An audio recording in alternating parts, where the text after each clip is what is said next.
I'm muted. This is typical. I was saying happy hump day. It's definitely a hump day, right? Welcome in, everyone. We are live and streaming right now to a few different places, actually. Some unfamiliar territory, actually. I'm streaming to my personal profile, which some of you are thinking, what's Amanda doing here live on her personal profile? I'm usually live in the group, but because we've got some content today that is going to be, really to everyone over the age of 18, I just thought it would be fun to stream to my personal profile. So welcome. I'm Amanda Delaney with The Financial Fixer, and I have a couple of my friends here that I would like to introduce. But before I do that, if you are here live, hit hashtag live. Everyone can hear me, right? And if you just leave a comment, hold on just a second. It looks like, let's see, any comments there.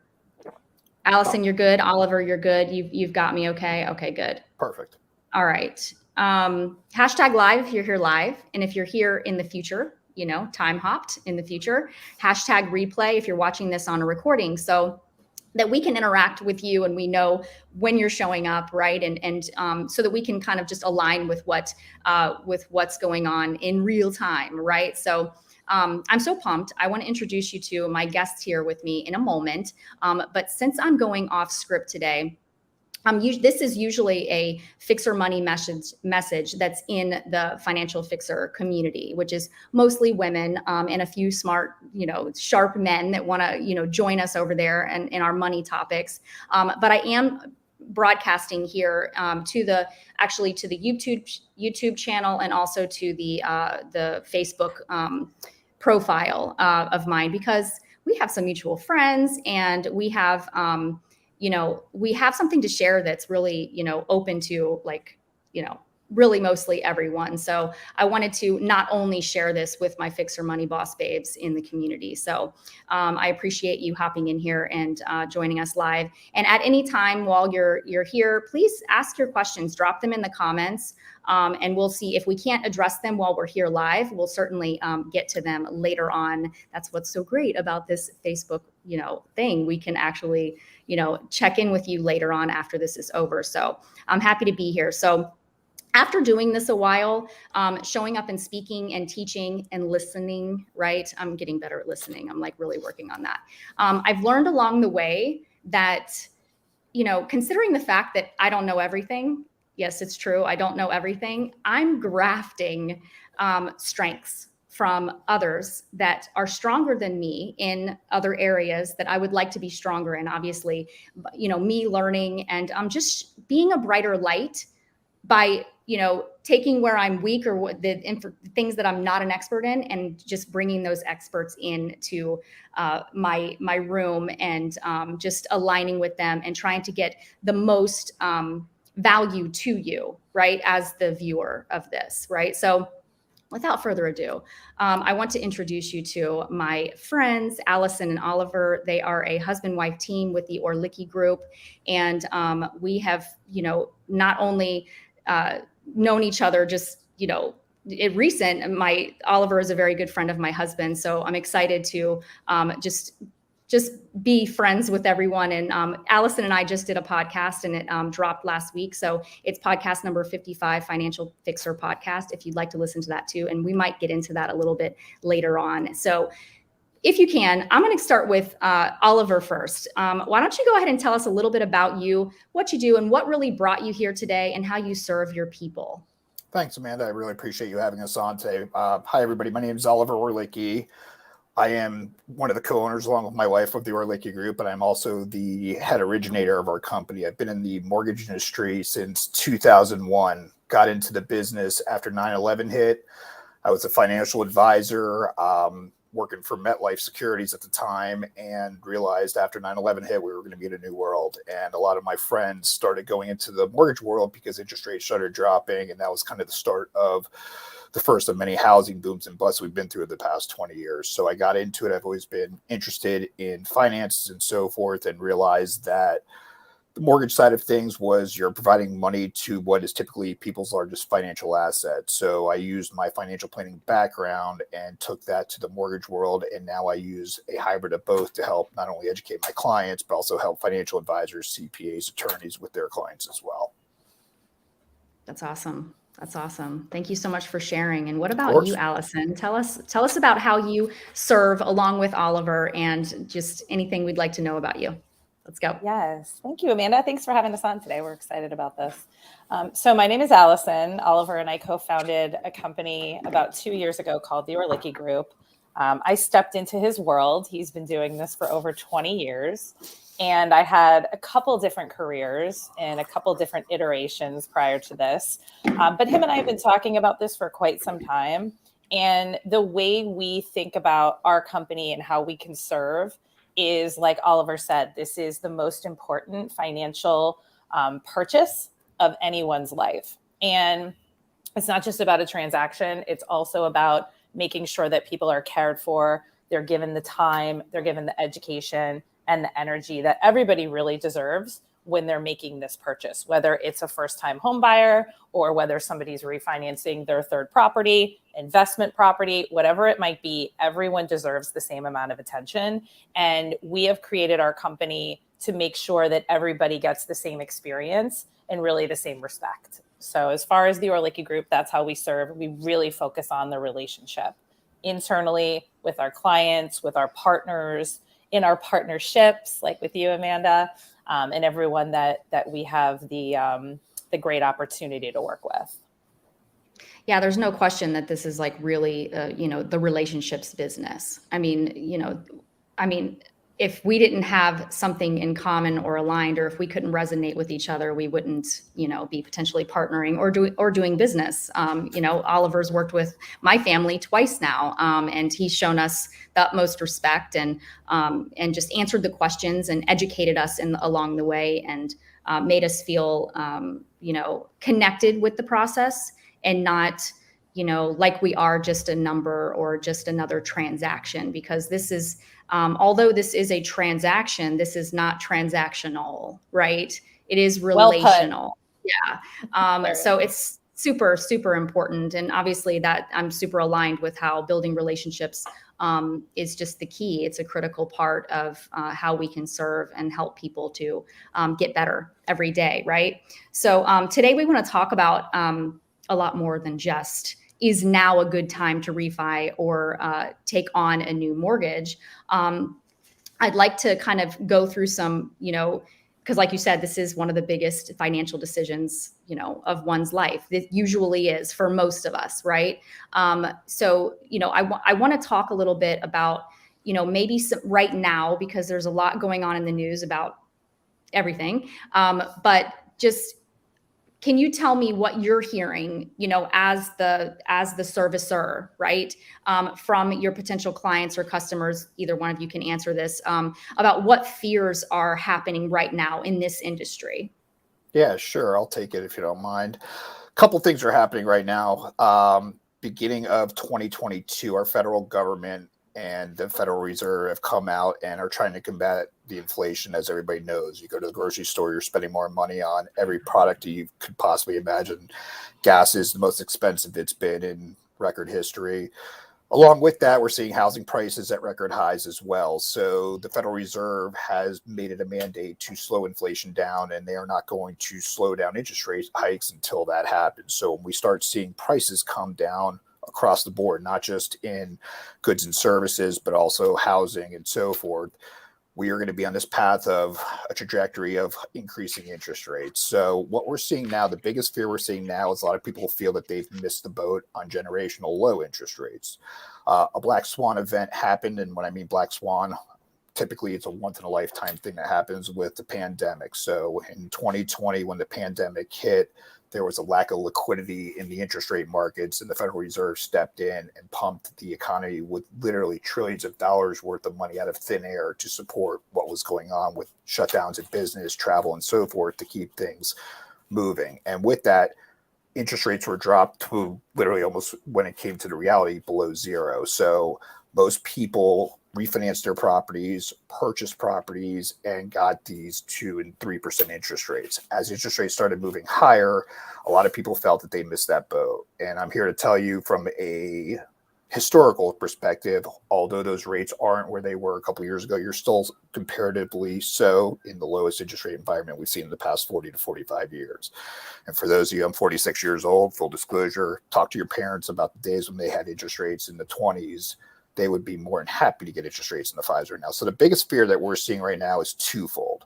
Number one, I missed the boat. And number two, when's this housing bubble going to bust? And a lot of people are trying to compare this to what happened back in 2008, and it is nothing like what happened in 2008.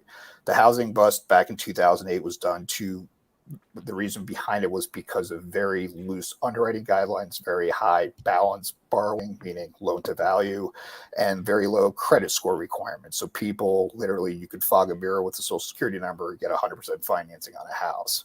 That wasn't sustainable. Credit standards now are much tougher. The average person, I believe, has about 18% equity in their house, and the average credit score of people who hold mortgages is above 700. So although housing has seen a historic rise, I do think things are starting to level off a little bit, and that's good for the market right now. A lot of you out there that are maybe first-time home buyers or repeat home buyers have probably submitted not one, not two, probably 3 to 4, 5, 6 offers on properties and lost out to either cash buyers, investors, or other opportunities where people are paying $20,000, $30,000, $40,000, $50,000 above what the ask price is. So in my personal opinion, although there's a lot of fear out there, there's also a lot of opportunity now for a lot of people who in the past 6 months to a year haven't been able to obtain the dream of home ownership. And now is that probably ideal time. I feel that this summer is probably going to be one of the most robust housing summers you're going to see in a very long time, because typically people take vacations and they wait till they get back to school to really start looking at their searches again. With interest rates starting to level off, and I'm not saying they're not going to continue higher. I wish I could tell you that, because if I could, I wouldn't be talking to you guys. I'd be on an island betting horses. But from a reality standpoint, we're starting to see things level off. We're starting to see inventory increase. We're starting to see housing staying on the market, or property staying on market a little bit longer than they have in the past. And we're also seeing less offers on properties from a single property perspective, meaning instead of having 20 offers, we now have 6 or 7 offers.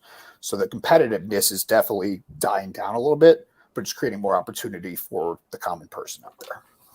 Oh, wow. That's a really great answer. I feel like you answered a lot of questions in just that one. Thank you. That was a robust answer. So with that, so so what would you say to the potential, the risks out there? Like if someone is going to take out a mortgage or refinance right now, what do you feel like the risks are really like, as far as, what if, like, again, you mentioned the crash and you don't think that I don't see that, again, because the rules are different. There's a lot of other guidelines that are put in place to protect us. Correct. Right. So, and that's how I feel. I guess I'm going to kind of turn this around and say how I feel about it is that the risk is not, I'm actually a statistic in that catastrophe. Okay. By the way, I lost my home. As are we. So are we. Yeah. I lost my home. I was a single mom at the time, pretty indigent at the time. It was an ugly scene. And I was attempting a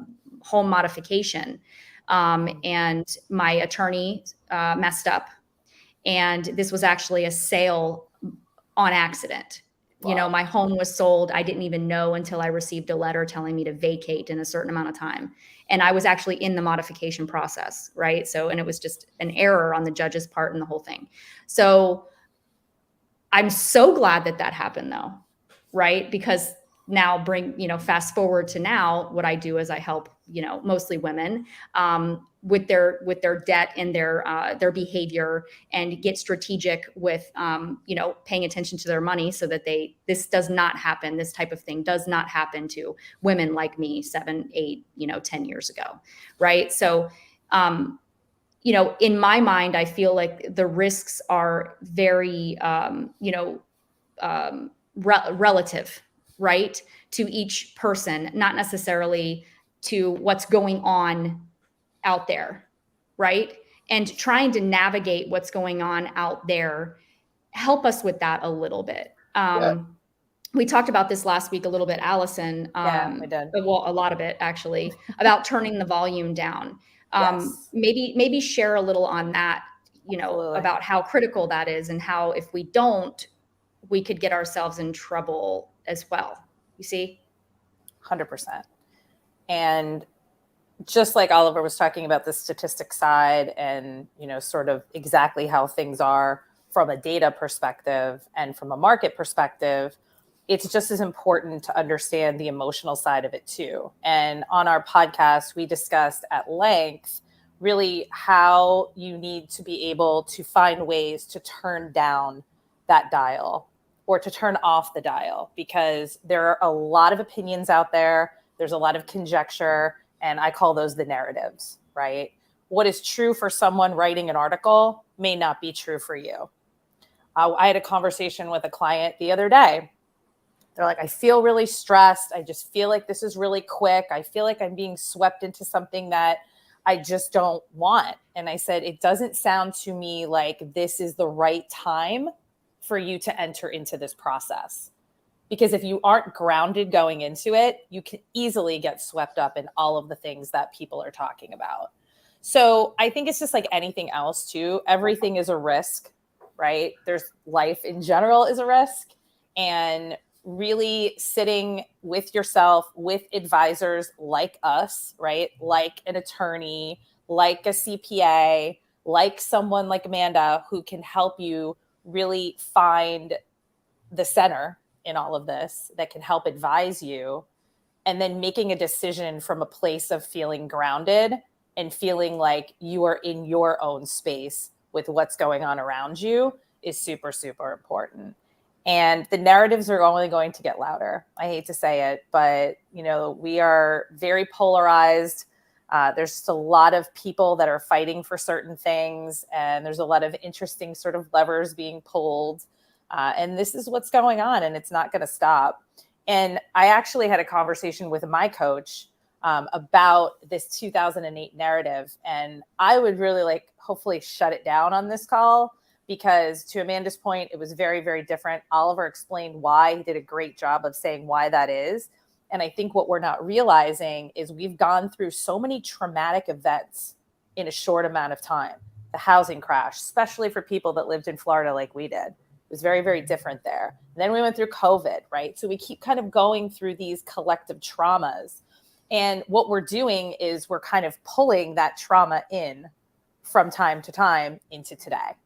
And we're going, oh my God, Chicken Little sky is falling, which for some people it might. Some people may not fare well through this. And some people may, who knows what's going to happen. But ultimately, finding that centered place and making sure that you can take care of yourself, turn down the dial, and get the right people on your team to help you in this process, you will find success.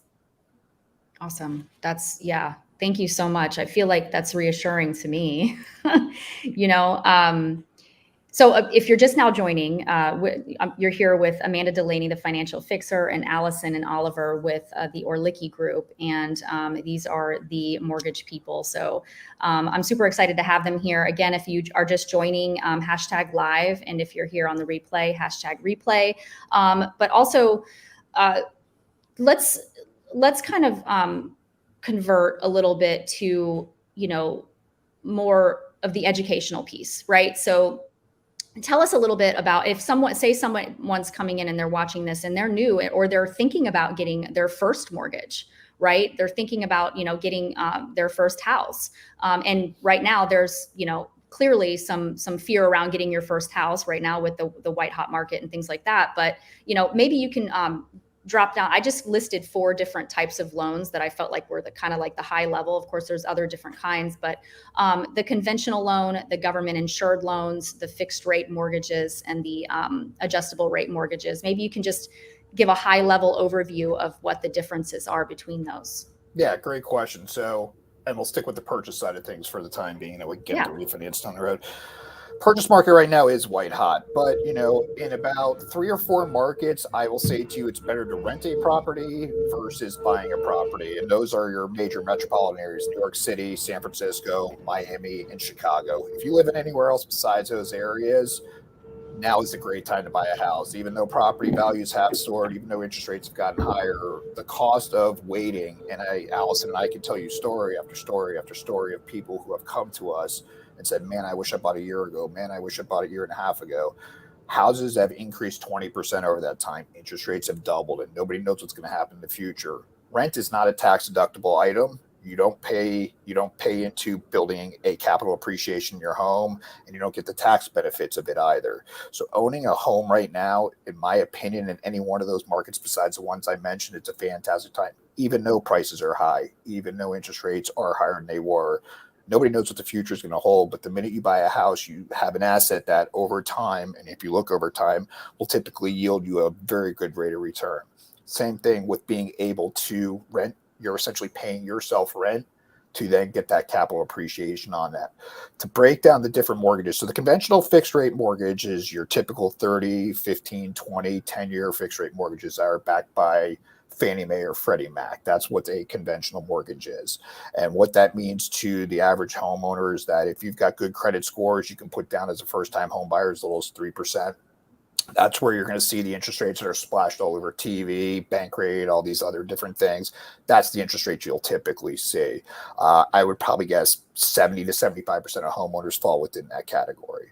Government-backed loans are great loans for certain situations. We'll start with FHA financing. FHA is a government-backed loan that is insured by the federal government. And what it allows for, it's typically your client that's got a little bit less money to put down, lower tier credit scores, and have a little bit of a challenge when it comes to credit and so forth, and your middle income earners. It allows for a little bit more flexibility, and it has its needs for specific people. If I'm ever approached by somebody, I give them a side-by-side comparison because there's a lot of misinformation out there. We see a lot of people giving us pre-approvals for FHA mortgages. The first question I ask them is, why are you getting an FHA mortgage? We're finding, unfortunately, a lot of mortgage professionals are pushing these products because, to be very honest with you, they yield the highest margin when it comes from a profitability standpoint. And my wife and I got in this business. I don't look at my customers as a dollar sign. I look at them as a long-term client. We have several clients that have literally bought their first houses with us, second houses, and now I'm financing their kids' homes. I'm financing their retirement properties. So, we build a long-term relationship. Any mortgage professional that's out to just bang you over the head to get a one-time deal is not an advocate for you. And, they're not in it for the long haul. I've been in the business 20 years. 95% of our business is referral based because of the way we take care of our customers. Going back to the different mortgages, then there's the veterans loan, which is probably one of the most underutilized and most mystical or mystified mortgage out there, because so many people have so many misnomers about the actual power of it, especially real estate agents. Veterans have a lot of benefits. This, to me, and I'm not a veteran by any stretch of the imagination, but being based out of the Tampa area, we do a ton of people with MacDill Air Force Base. My best friend is a Navy Reserve. It is an amazing mortgage because it gives the opportunity for a homeowner to finance 100% financing at the lowest market rates out there. And unfortunately, in this current environment, a lot of people who submit VA financing offers are being denied because the realtor or the seller is not informed about how the product works. They hear that the appraisals typically come in low. It's a harder loan to qualify. It's actually not. It's an easier loan to qualify. It gives much more flexibility. And, as a civilian, we look at our veterans as somebody that should be patted on the back for the service work they did. The best way to do that is to present them with home ownership and to be able to put them into a home. And as a seller, we actually have certain sellers that will only accept veteran loans because of either they had a family member that were in the service, or they were service, and they give that ability to pass that on to them. So VA loans, although you hear a lot of bad things about them, in my opinion, if you can get a VA loan, 100% go out there. And Amanda, you and I were talking, you were asking me about, is there a concern for the fact that if you finance 100% of a property, how would that, how does that work out? I will tell you, VA probably has one of the lowest default ratios of any loans out there. So most veterans, they're very disciplined people. For them to miss a mortgage payment or default on a loan would require a huge extraordinary event that is way outside their norm. So if you do have a veteran, in your family or somebody that's looking for a home and they want some information on VA loans, make sure they do their research. And before they present their offer, if they want to talk with us, there's a way that we sell it to the agents. We call the agent, let them know why they should take a VA loan. And after we explain to them the process, they actually are more appreciative of that fact than, let's say, a conventional loan that we were talking about previous. Fixed rate mortgages, your typical fixed rate. It's fixed from first payment through last payment. So if you take out a 30-year rate, you're never going to have to worry about that payment increasing over time, no matter where interest rates go. I would probably guess 85% of the market's in fixed rate mortgages. You've got your typical 30 and 15 are your two big buckets of money. 15-year, much shorter amortization. You pay down principal much quicker, but the payment's almost double than what you're paying on a 30-year. So I would say probably Alyson would say, probably attest this, about 80% of our clients, probably even more, take out 30-year fixed mortgages. And in my opinion, unless you're really in a financial place to take out a 15-year, the 30-year is the best option because it gives you flexibility in downtimes, no matter what the economy does. So it gives you that flexibility, whereas a 15, you're required to make that much higher payment. And then there's adjustable rate mortgages, which serve a specific niche group of people. And most people, and it's interesting that you asked me about adjustable rates. We're doing a lot more of them now because adjustable rate mortgages are about 1% or 1% lower, 1.5% lower than where 30-year or 15-year money's sitting right now. Most people refinance or sell their homes within 3.5 to 5 years. And that's a known fact. Now, we'll talk to customers, they'll say, well, this is my life home. Nobody knows what the future is going to hold. So this gives them some flexibility. The people that take a fixed rate mortgages or adjustable rate mortgages are typically people that know they're going to be in an area for a short period of time, or they have the financial discipline to pay down that mortgage within that adjustable rate period. So like a 10-1 ARM, for instance, the rate is locked from day one for the next 120 months. After that, it will adjust based upon several different factors, and I won't get into that because it's a complex math equation. But those serve their purpose, and we find a lot of our higher net worth clients like to choose that option because it creates cash flow opportunities. Yeah. And then, and to just go back to the 2008 thing. So there is a big difference now than there was then, because the ARM, obviously the balloon mortgages were the part of the problem. Big part of the problem, big part of my problem. My problem too. Yeah. But now the rules are different, that, so in those that are getting into those loans now are in the position to be getting in those types of loans. So, yeah. And Amanda, real quick, just to jump in on the 2008 thing, that, yes, housing was impacted. I mean, the three of us sitting here know what happened, right? But that was really a credit crisis, right? Correct. It's the best way to think about that. What people say, oh, it was the housing bubble of 2000. Sure. Again, with the narrative, right? That was part of it. But the biggest part is that Oliver said it. Here's the social security number. This person's going to sign on the dotted line that they make, however much money per month. We're just going to believe them and give them money. That is exactly what happened. So again, framing it. If you've ever seen the movie The Big Short, that is a very good time capsule of what happened, especially for those of you who lived in Florida, California, Nevada, those markets back in the day. But exactly what Alyson said, you've got to realize that people were, like myself in my industry, were incentivized to push these risky mortgages onto the consumer.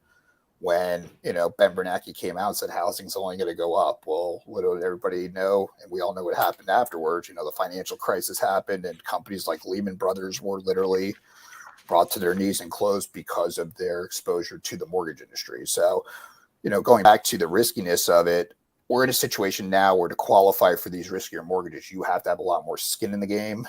You have to have probably typically about 20% skin in the game, 740 plus credit scores. You've got to have 6 to 12 months worth of reserves and mortgage payments. So it's no longer that let's just go out in the street and get as many people in the houses. It's for a very niche sector of the world that can qualify for those, and it serves its purpose for those people. But 90% of the people we deal with, I would always advise a fixed rate mortgage for them, just because it takes that risk off the table.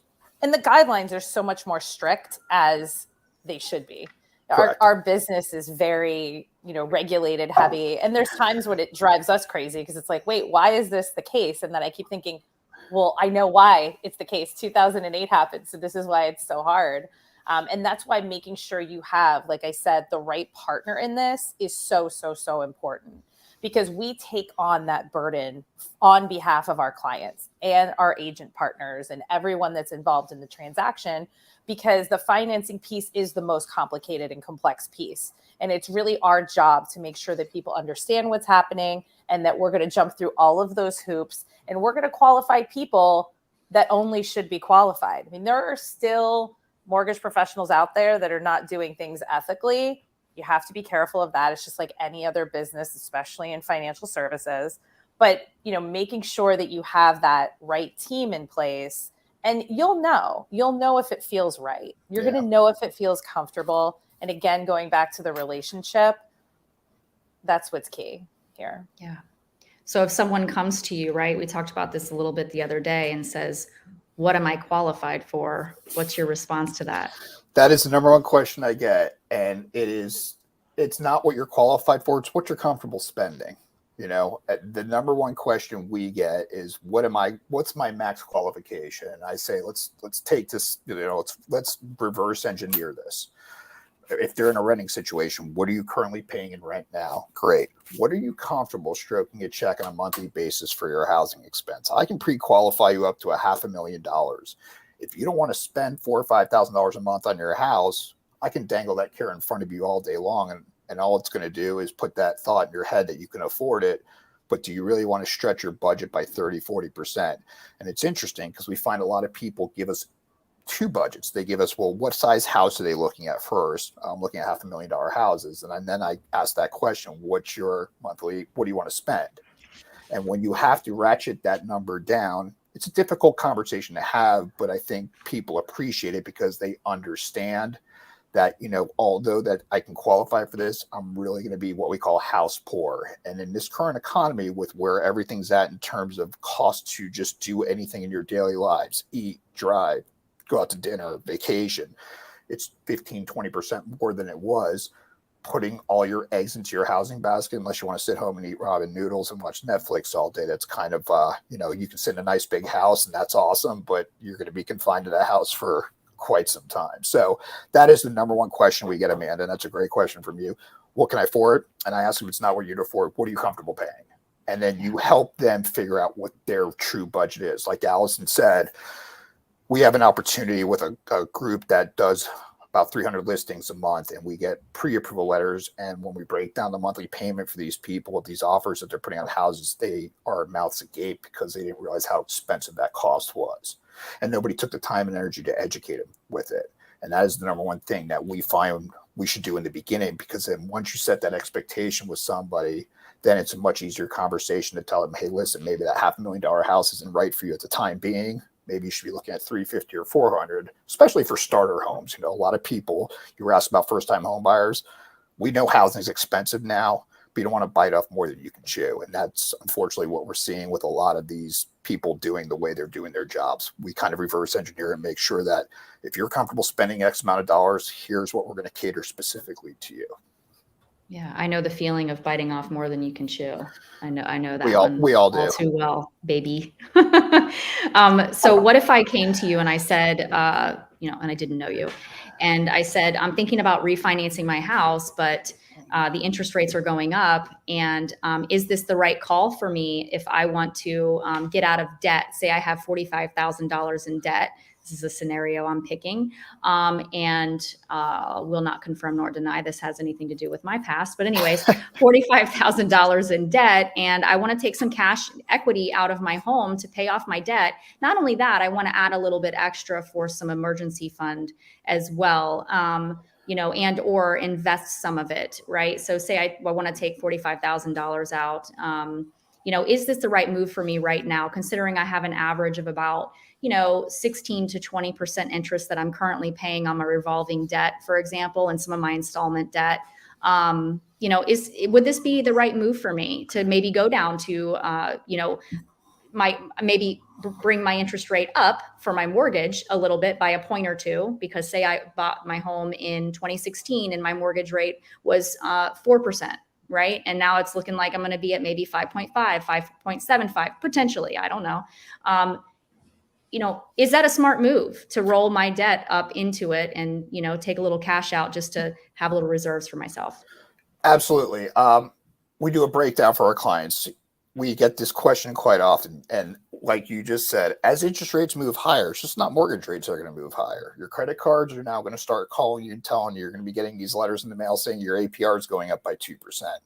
People are now coming out of the forbearance and deferment programs for student loans. They're going to have to start repaying on those, which they've got reprieval for the past couple of years. Car loans are going to become more expensive. Personal loans are going to become more expensive. So if you have the opportunity to take, like you said, $45,000 worth of debt and wrap it into a fixed rate, in my opinion, it's a fantastic move.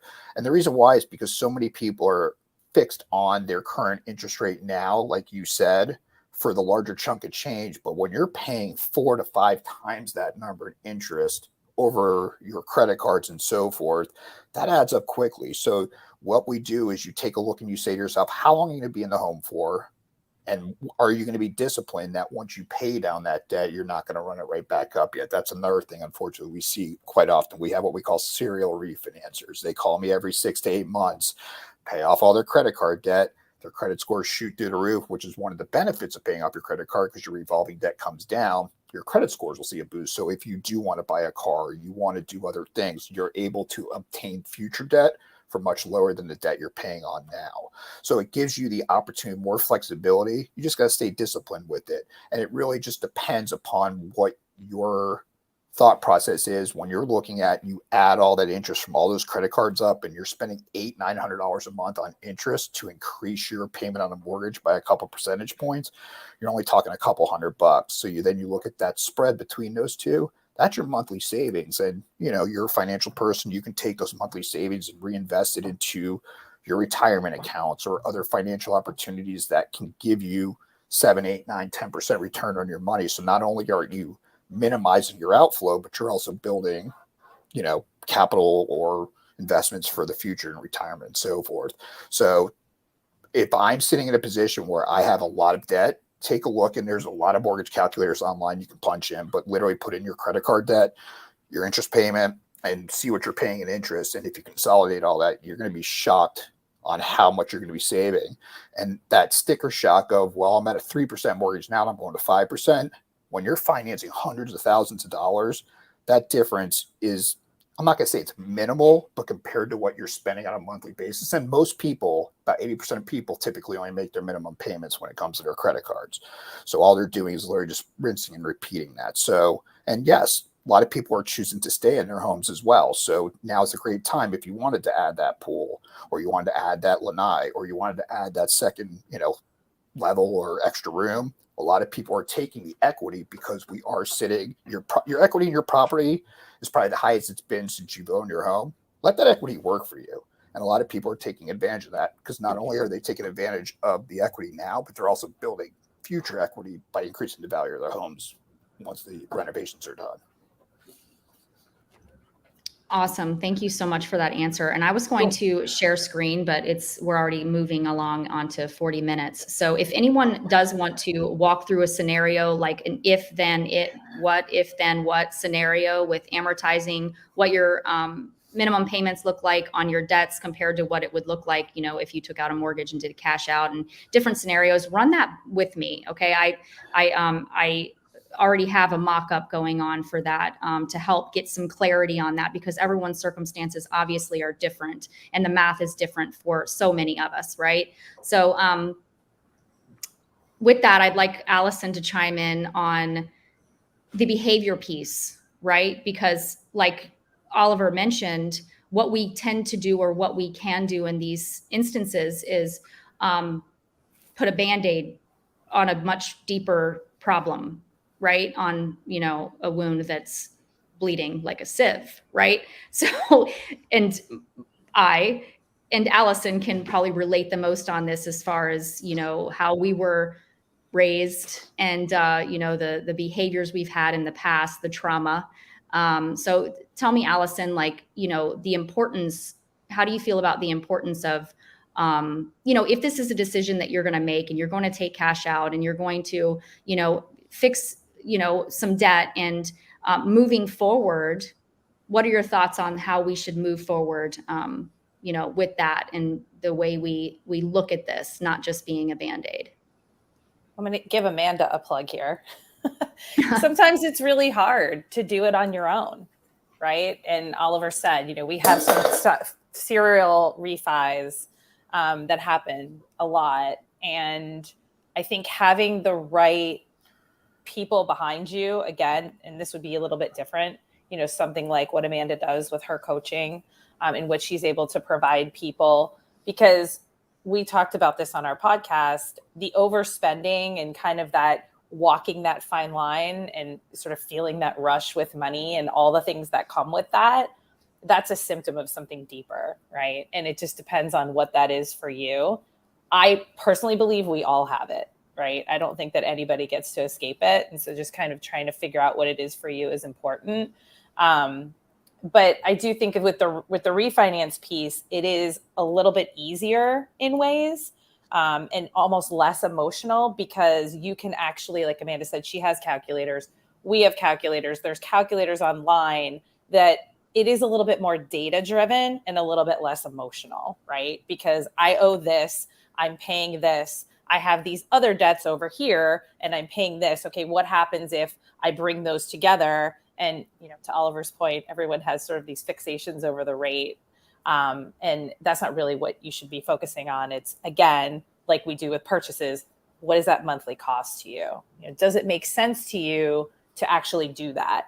And a lot of times, again, out of our respect for people and the way that we run our business ethically and otherwise, we'll sometimes tell people this is not a good idea. If it's not a good idea, we're going to tell you it's not a good idea. We're not going to try to pull you in. I think people know today when they're getting like hard sell. If you feel like you're getting hard sold, walk away. Just walk away. There's so many people. Come to us. We won't hard sell you, And when you get that, and again, going back to the emotional piece, if it doesn't feel right, don't do it. There's something that's in there that's telling you not to do it. But it is a little scary to step into like yet another mortgage, right? But you kind of have to think of it as the dollars and cents. Does it make, the right decision to do that? So I think it's a little bit different with refis than it is with purchases. Yeah, I mean, if I could tell you that by doing this, you're going to put $800 a month back in your pocket, and I don't want to use the term no-brainer because, like Alyson said, it's everybody's got a different circumstance, but that's a no-brainer. I mean, literally $800 for the average person, I don't care how much money you make, is a lot of money. That's $10,000 a year in savings. And I understand that mental, and like Alyson said, listen, interest rates come back down in a year from now. I hate to say this, you refinance that again, and it even makes more sense because not only now are you in a debt situation and you're saving, your credit scores are much higher because your revolving debt is at a much lower level, but now you have an opportunity with the equity in your house. And again, people are seeing record equity, and that is something that a lot of people have never seen in our generation, because a lot of people like you and Amanda, we bought our houses at the top of the housing market in the mid-2000s. When the market crashed, full disclosure, I short sold a $400,000 townhouse in Florida for $200,000. That townhouse today is now worth $600,000. So, and I'm sure you probably look back and go, man, if I still had that house, how I'd be in a situation. People should be tapping into that equity. And, some people don't, and I'm not here to sit there and tell you that debt is good or bad. I'm a debt person. I think that if you can take money out over a 30-year period for 5% and reinvest that money, whether it's in yourself, in an investment, other pieces of real estate, the amount of money you will make over that 30 years versus where you're at now is going to be 5-10-fold. And that's what you have to see, is that future opportunity, the time value of money, and obviously your overall risk threshold, because it does create flexibility on a lot of different facets. You just need to figure out which one works best for you. I love that. And you talked about, investing in yourself too. A lot of my audience here are entrepreneurs, fempreneurs as well. And, like right now, coaching is a big thing, getting education that is not, your standard education at the universities. And, as you can tell, there's a shift there. So taking courses and things like that, as long as we are in the mindset or the mentality of, I'm going to get a ROI on this. I'm going to, invest. This is a real investment, and I'm going to get a return. And staying focused on that return is really critical. I had something else to say too. Something that Alyson said earlier about how it can make it easier if we are just again, lumping it all into one thing, you know, I know back when I was, you know, just tackling all these different debts, and it was like there was always something else to think about. You know, you make this payment, you make this payment, you make this payment. Okay, I'm done for the month. Before you know it, the next month rolls around, and then you've got like another 10,000 payments. It seems like to navigate and just like, you know, have on the top of your head. Right. So even just relieving that, like the making, you know, it less to think about and opening up that brain space to think about other things. This also gives you an opportunity to be open to other opportunities, you know, and Oh, yeah. you're clearing your mind of that stress, and you can be open to like, okay, what about, you know, going for that job promotion, or taking on that network marketing thing, or, you know, becoming an entrepreneur, you know what I mean? Other ideas come to us when we're not in the whole weeds of I'm financially strapped and stressed and I can't think of anything else besides lack. That's a great point, Amanda. I mean, Yeah. I think exactly what you said. It takes you 15, 20 minutes a month to make your payments, right? To go online to make sure. And we see, unfortunately, you know, life happens. There's a lot of confusion in the world right now. There's a lot of things coming at you. People are just not 100% mindful. You miss a payment on any one of those debts, and you watch your credit score tank 60, 80 points. And a lot of people, most people have things set up on an automatic debit. But for those who don't, or let's say you change a bank account, or you move, or you change an email address. I'm a perfect case in point. My wife and I shifted our business from one bank account to another. I've had Star Credit. My Audi payment didn't come out that month, and I am dealing with it. And I have 800 credit. It's now in the 750s, and I'm kicking myself because I didn't stay disciplined enough to make sure that that change was made. It was literally made 24 hours later, and Audi wanted to hear nothing about it. What this does is it frees you up from that stress, like you said, and you can take that mind space and reinvest, or watch one of your videos about why I should be coaching with Amanda, or watching something that's going to educate you to better yourself and to reinvest in yourself. That's an amazing point that you just brought up.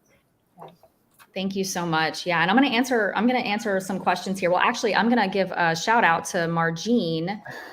She says she paid off her mortgage 10 years early and saved a lot on interest. So Margene, if you're still here, or if you're hopping back in on the replay, I'm probably going to respond to this comment. But I'd like to know, you know, what also you were able to do with your money, with that extra money, you know, like how did that really benefit you when it comes to the compound effect, and, you know, what your future looked like after being able to pay your mortgage off? I want to know a little more about that. Also, Matt says, and this is a question, I've always viewed ARMs as only viable options for house flippers. Is there another reason to choose an ARM over a fixed rate mortgage? That's a great question. Yeah. So as I explained before, ARMs are for a very niche group of people. If cash flow for you is your number one concern, an ARM rate gives you flexibility because the rate's typically lower than your 30-year terms. People that take out ARMs, let's say you work for a Fortune 500 company and you know you're going to be in the Tampa Bay area for a 3-year contract. A 5-year ARM might be the best bet for you, because once that 3 years is up, you know you're going to be moving somewhere else. Why put yourself in a situation where you're taking out a 30-year mortgage and you only need the mortgage for 3 to 5 years? Mortgages, and Amanda can tell you this, are very heavily front loaded on interest. So the first 3.5 to 5 years, when you guys make your mortgage payment, you probably see it. You look and you go, man, why is my principal not going down? About 85% of that money goes to interest.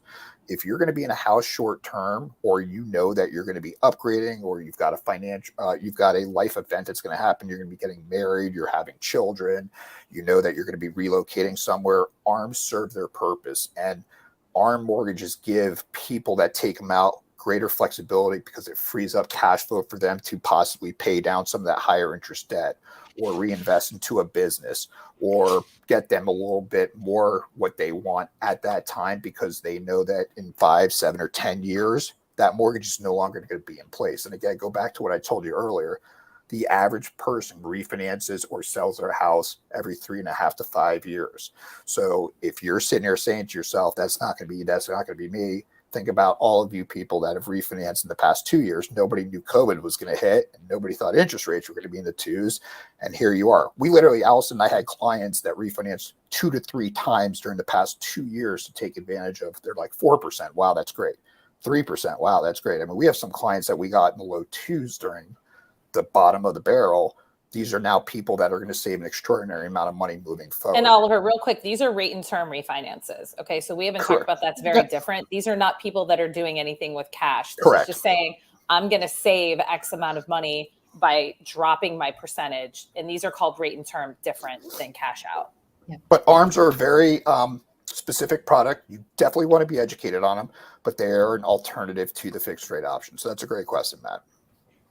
Yeah, that's true. So ours was like that. We actually didn't need cash out at the time. It wasn't, we didn't have anything we wanted to do with it at the time. So we just took advantage of that low rate. So, and thank you to you for helping us with that. Our pleasure. Yeah. So just a couple, like I have some calls to action, but if you can, I feel like the biggest takeaway from this is it's all about the relationship and aligning yourself with the right partners.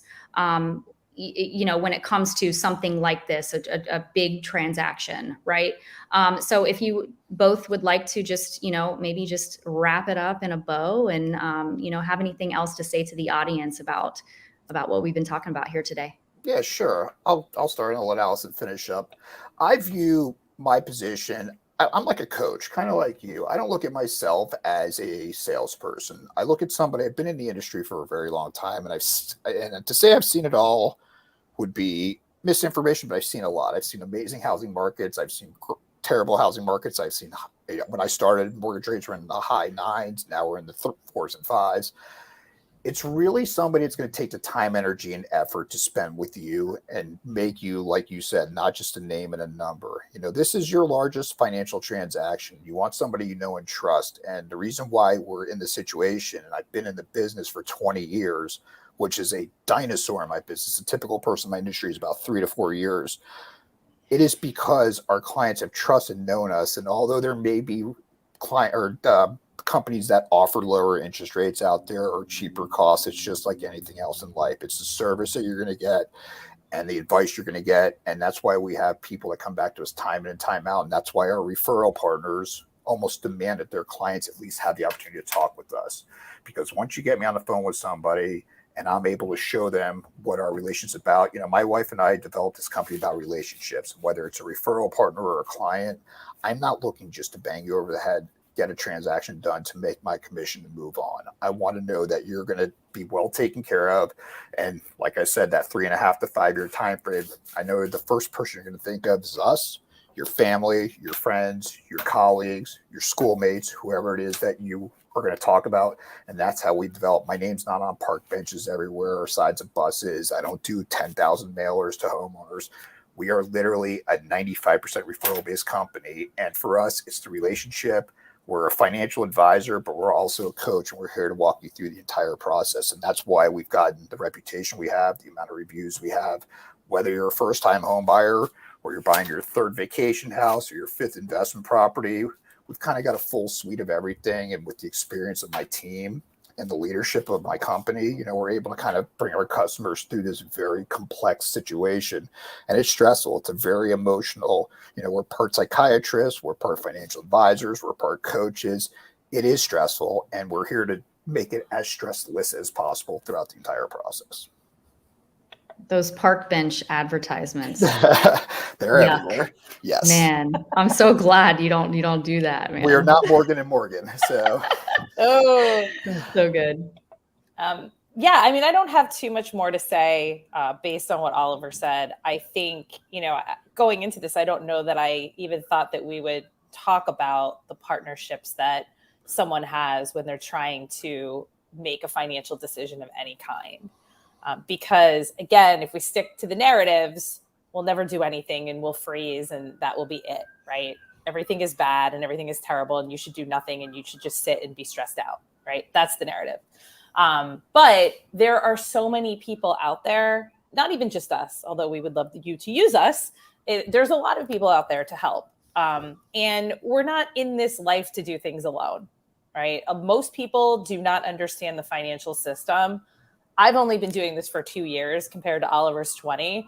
And it's a lot to understand. And I feel like it's a lifetime that you have to learn. And Amanda, you started in the financial industry, right? So, you've had a lot of different lives and you've seen a lot of things. And so making sure that you have the right people behind you when you're making these decisions is the most important thing. And I'll reiterate what I said again, use your intuition, use your gut, use your instinct. If it feels wrong, it generally is, right? And that goes for anything having to do with your money or the like. So that would be what I would say. Awesome. Thank you so much for sharing. And if you got something out of this, please leave a comment, first and foremost.